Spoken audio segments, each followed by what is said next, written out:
अस्सलाम वालेकुम दोस्तों, ही असांजे दुकान जो ॿाहिरियों बैकग्राउंड आहे। तव्हां ॾिसी रहिया आहियो असांजी कॉलोनी बिल्कुलु ज़बरदस्त ऐं पुरसकून। हिते तव्हां ॾिसी सघो था त एॾी ज़बरदस्त कॉलोनी आहे जो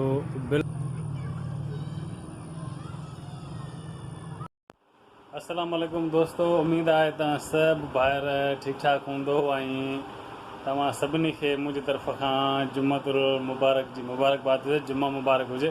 दोस्तों, गर्मी जे करे मुंहिंजी तबियत थोरी गड़बड़ आहे, थोरो मथे में सूरु आहे, बुखार आहे।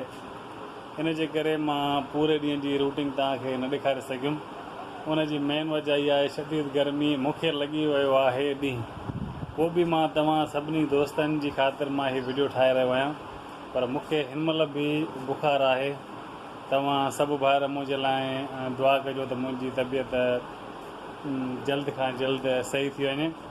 ऐं दोस्तो, तव्हां भाइरनि जी अहिड़े तरीक़े सां मूंसां सपोर्ट रही त इंशा ताला कामयाबु लाज़मी थींदुमि। ऐं तव्हां सभिनी दोस्तनि जी मूंखे सपोर्ट जी तमामु सख़्तु ज़रूरत आहे। ऐं दोस्तो, तव्हां मुंहिंजा पोयां वीडिया बि ॾिसजो ऐं सपोर्ट बि लाज़मी कजो। जेके नवां दोस्त आहिनि उन्हनि खे बि रिक्वेस्ट आहे त चैनल खे लाइक ऐं सब्सक्राइब लाज़मी कजो। ऐं दोस्तो, ॿी हिकु तव्हांखे कम जी ॻाल्हि ॿुधायां त गर्मी शदीद हली रही आहे। पंहिंजे बचड़नि जो तमामु घणो ख़्यालु रखिजो। असां त ख़ैर दुकानदार आहियूं, पूरो ॾींहुं दुकान ते ई आहियूं, पर ॿाहिरि वञूं था त ख़बर पए थी त केतिरी गर्मी आहे। त दोस्तो, उमेदु आहे त तव्हां सभु भाइर मुंहिंजी सपोर्ट बि कंदो ऐं हौसला अफ़ज़ाई बि कंदो। तव्हांजे हिकिड़ी लाइक ऐं सब्सक्राइब सां असांखे बेइंतहा ख़ुशी थींदी आहे। उमेदु आहे त तव्हां सभु भाइर असांजी इहा ख़ुशी बरक़रार रखंदो।